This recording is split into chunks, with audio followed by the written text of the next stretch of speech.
Assalamualaikum warahmatullahi wabarakatuh.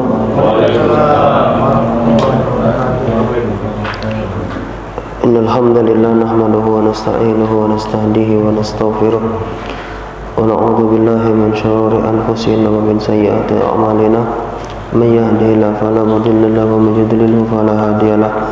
Wa asyhadu an la ilaha illallah wahdahu la syarika lah wa asyhadu anna Muhammadan abduhu wa rasuluhu la nabiyya wa rasuluhu ba'da. Faqala rabbi israh li sadri wa yassir li amri wa hlul 'uqdatam min lisani yafqahu qawli. Rabbi zidni ilma warzuqni fahma. Faqala Allah ta'ala fi kitabihil karim ba'da a'udzu billahi samii'il 'aliim minasyaitonir rajim. Bismillahirrahmanirrahim. Inna kaida syaitani kana dha'ifah. Wa qala aidan fi kitabihil karim ba'da a'udzu billahi minasyaitonir rajim. Inna kaidakunna 'azim. Wa qala Rasulullah sallallahu alaihi wasallam man nazara ila muharram mala Allahu 'ainaihi min jamri jahannam yaumal qiyamah. Sadaqallahul azim wa sadaqa rasuluhul karim wa nahnu 'ala dzalika minasyahidin. Alhamdulillah, segala puji syukur selalu kita panjatkan atas kehadirat Allah Subhanahu wa taala, Rabbul Izzah Jalla Jalaluhu ala, yang mana pada saat ini kita masih bisa dapat berkumpul bersama untuk melaksanakan salat berjamaah karena Allah Subhanahu wa taala. Dan insyaallah kita yang berkumpul di musala ini dalam keadaan sehat walafiat. Salat berangkaikan salam selalu kita sampaikan kepada junjungan Nabi Agung Nabi Muhammad sallallahu alaihi wasallam. Bab al-dhammun nadhar ila al-haram, tentang bahayanya memandang kepada sesuatu yang haram. Maka Allah itu telah berfirman, inna sam'a wal absara wal fu'ada kullu ulaika kana anhu mas'ula. Karena sesungguhnya pendengaran, penglihatan, ataupun wal fu'ada, ataupun yang akan terlintas di dalam hati, kullu ulaika kana anhu mas'ula, bakal menjadi pertanggungjawaban kita di hadapan Allah. Maka di sini disebutkan at-tahdzir min fitnatil mar'ah wan nadhar ilaiha, tentang bahayanya fitnah mar'ah, tentang bahayanya fitnah perempuan, wan nadhar ilaiha, memandangnya karena yang kita pandang itu bukan mahram kita. Tapi dalam segi yang dimaksud di sini adalah baik itu antara lawan jenis, laki-laki dan perempuan, tapi bukan mahram. Itu. Maka sini disebutkan ruwiya an Rasulullah sallallahu alaihi wasallam annahu qala ma taraktu fin nasi ba'di fitnatan adarra 'ala ar-rijali min nisa.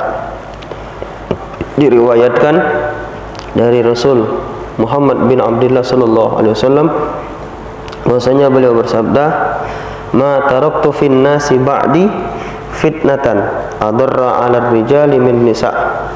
Tidaklah aku meninggalkan umat di zamanku, tidaklah aku meninggalkan umat di generasiku, melainkan ada fitnah yang bakal jauh lebih bahaya, yaitu fitnah minan nisa.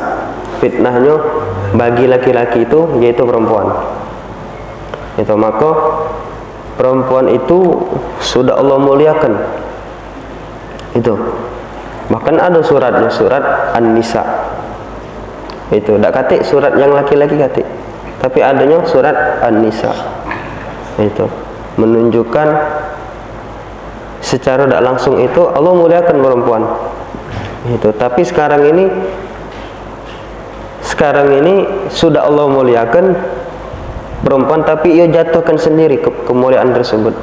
Itu ia hilangkan kemuliaan yang Allah kasih itu dihilangkan. Itu. Maka dulu pernah ditanya, Imam Ali itu pernah punya anak perempuan. Punya anak perempuan. Akhirnya pernah ditanya oleh sahabat, Imam Ali, kenapa kalau tiap malam rumahnya tidak pernah dihidupi pakai lampu? Pokoknya kalau setiap malam mati terus lampu di rumahnya. Apa kata Imam Ali?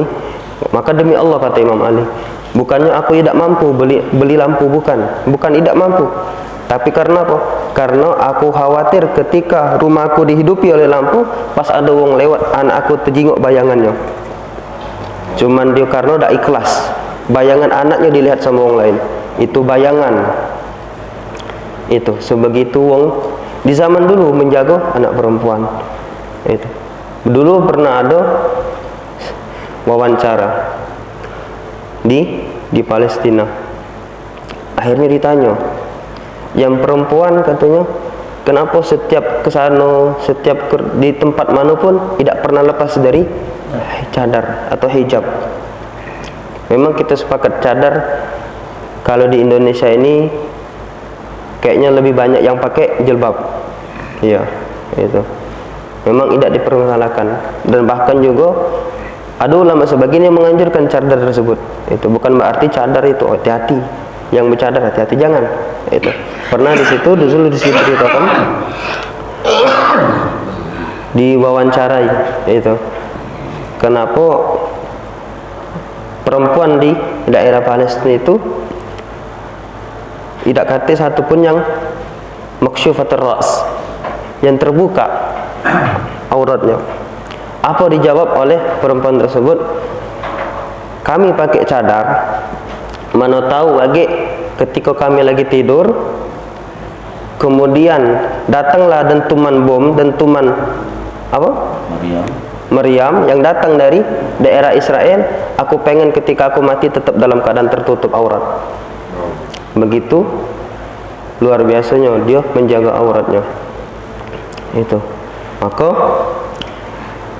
di sini disebutkan, Allah sudah menyebutkan sesungguhnya inna kaida syaitan kana dha'ifa. Sesungguhnya tipu daya syaitan itu lemah sebenarnya.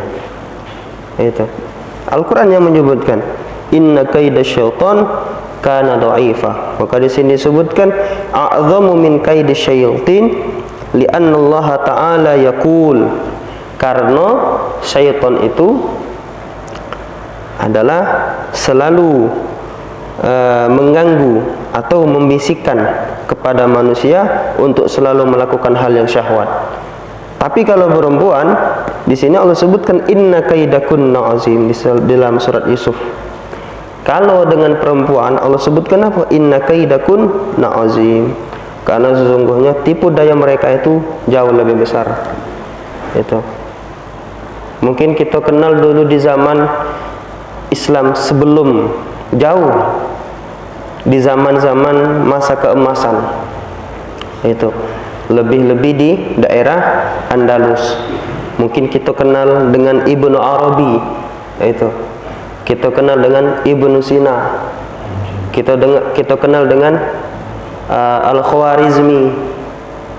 Itu salah satu ilmuwan yang beragama Islam semua. Itu bahkan disebutkan dulu itu seluruh yang megang tentang kedokteran, yang megang tentang keilmuan ilmu kebintangan, ilmu tentang di alam langit sana, itu yang menghitung tentang tanggal, seluruhnya orang Islam. Itu hingga pada akhirnya di Andalus itu sekarang namanya Spanyol, Andalus. Itu di sana mereka menjadi terpuruk karena kenapa? Karena perempuan. Itu jadi kaum-kaum yang Yahudi, kufar, orang-orang yang bersekutu, yang bermusuh dengannya, mencari 1000 cara supaya mereka ini adu celah, cak mana supaya mereka ini bisa bobrok, bisa terpuruk dengan cara perempuan. Itu. Mereka tahu dari mana? Mereka buka Quran. Jadi musuh-musuh Islam itu bukannya tidak hafal Quran, hafal Quran. Tapi hafalnya itu dipakai bukan untuk dapat hidayah, dipakai untuk melawan. Itu. Jadi jangan terkejut kalau misalnya ada yang Paulus hafal Quran. Itu pendeta hafal Quran. Tapi bukan untuk mendapatkan hidayah, untuk melawan. Itu, melawan celahnya di mana? Kelemahan Islam itu di mana? Cak itu. Jadi jangan terkejut. Itu. Jadi itu salah satunya. Akhirnya apa? Di Andalus itu ketika mereka ini sudah dibuat rusak dengan perempuan, kemudian kitab-kitab yang ada di Andalus itu dibuang galau. Hingga pada disebutkan ada dulu ceritanya sampai-sampai laut di Andalus itu saking banyaknya kitab yang ada di museum Andalus itu dibuang, lautan itu hampir menjadi gelap. Saking banyaknya kitab yang pernah dibuat oleh cendekiawan-cendekiawan Islam. Itu sekarang kemana galau? Balik ke lawan kita galau, musuh kita galau. Itu. Jadi itu salah satunya penyebabnya. Karena dia sudah tahu kelemahan umat Islam. Itu. Jadi jangan sampai kita ini menjadi masuk lubang dua kali. Cukuplah di masa-masa dulu. Itu, jangan sampai masuk ke lubang yang kedua kali. Itu. Bahkan juga ada seorang ulama. Itu. Mungkin antum kalau pengen searching ada di Google. Dulu beliau ini terkenal dengan kepintarannya ulama ini. Ini gara-gara perempuan juga. Akhirnya saking pintarnya ulama tersebut, beliau itu diakui di Mekah sana, bahkan disebut dengan seseorang yang sudah membeli surga dengan kitabnya.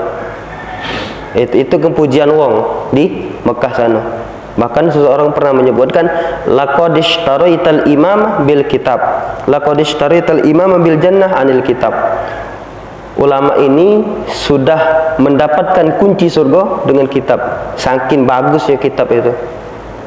Itu. Akhirnya apa? Wong ini terkenal pintarnya. Lambat laun seseorang ini kenal dengan perempuan. Itu. Kemudian perempuan ini ateis, tidak kati agama. Akhirnya dia akrab sama perempuan itu. Itu. Sudah tidak lama dari itu dibacanya buku-bukunya,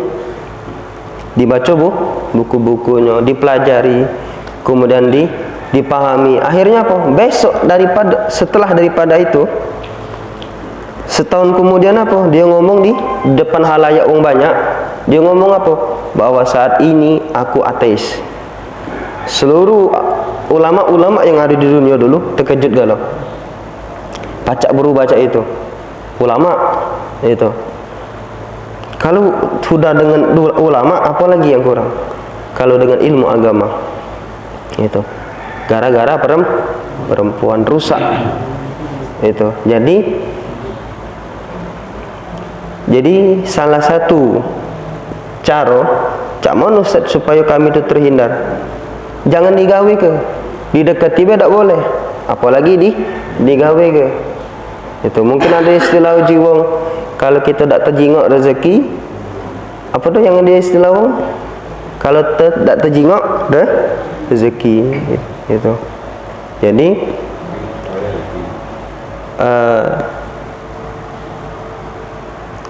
di sini bahkan disebutkan man-nadhar ila muharram, kata Rasulullah, siapa orang yang memandang ila muharram atau perkara-perkara yang haram, atau melihat perkara yang sangat dimurkai oleh Allah, mala Allahu lahu ainaihi min jamrin jahannam, maka ketika di akhirat, ketika di yaumil qiyamah, Allah taruh di kedua matanya itu jamri jahannam. Allah taruh di kedua matanya itu kerikil dari api jahannam. Jadi ada seorang yang bertanya, cak mana sih kerikil di neraka jahannam? Kerikil itu andaikan ini, andaikan jamri jahannam ini ditaruh di antara langit dan bumi, maka demi Allah seluruh langit dan bumi ini akan meleleh. Itu baru kerikilnya. Itu. Bahkan disebutkan kerikil itu kalau misalnya ditaruh di bawah kaki kita, baru ditaruh di bawahnya, itu ditaruh di bawah kaki kita, maka otak kita yang ada di atas ini meleleh. Itu saking pedihnya kerikil yang dari neraka jahanam. Itu. Jadi di sini tugas kita bukan untuk mengutamakan hawa nafsu kita. Itu. Jadi tugas kita untuk mengendalikan hawa nafsu kita. Itu. Karena sebab Nabi Adam itu diusir oleh Allah di surga bukan karena Nabi Adam, tapi karena Siti Hawa. Itu. Karena banyak yang ngomong Nabi Adam sendiri yang karena perbuatan sendiri diusir oleh Allah. Bukan, Nabi Adam itu diusir karena Siti Hawa. Itu, karena Siti Hawa. Itu. Akhirnya apa?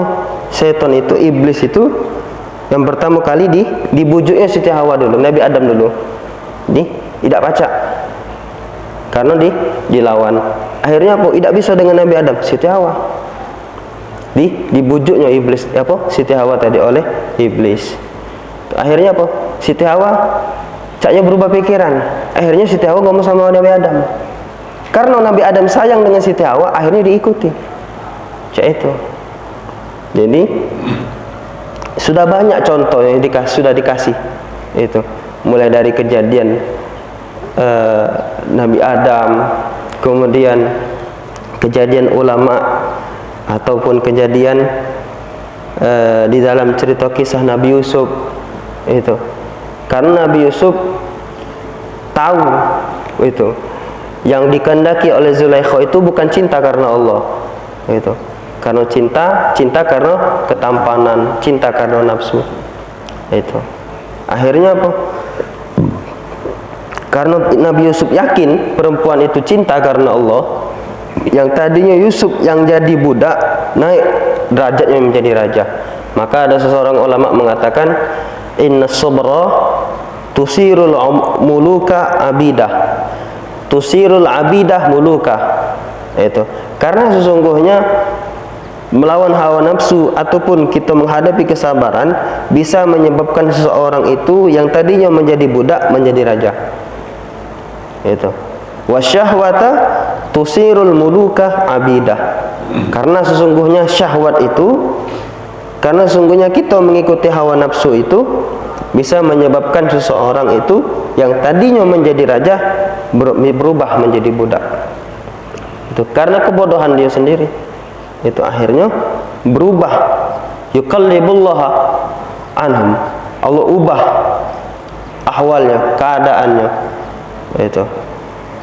Jadi itu bahkan di sini saking kita berhati-hati dengan perempuan, kita juga diperhatikan oleh Allah Subhanahu wa taala untuk jangan sampai memandang min fitnatil amrad, bahayanya memandang amrad.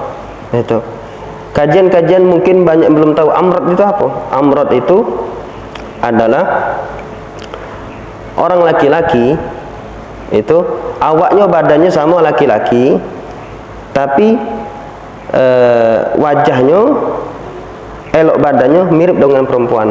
Itu yang disebut dengan amrad. Amrad itu tapi bukan dia dewek yang berubah, yang ngubah diri dia bukan, memang dari lahir amrad. Itu bahkan di sini banyak yang di pesantren itu mungkin Anda jelaskan mungkin. Jadi di pesantren itu Pak, bukan berarti seluruhnya sama lah cak di luar. Itu yang baik dia dapat hasil yang baik, yang jelek dia dapat hasil yang jelek. Bukan berarti oh di situ pinter-pinter gala, tidak sama kayak sekolah yang lain. Itu kayak sekolah yang umum. Itu bahkan ada ketika mereka yang tadinya di waktu di pesantren baik, pesantren dia tadi hafal Quran, terus ikut majelis taklim, sampai di luar nol. Itu sama itu. Nah, jadi di situ kadang sering dibahas tentang amrad. Itu. Min tahdhiri min fitnatil amrad.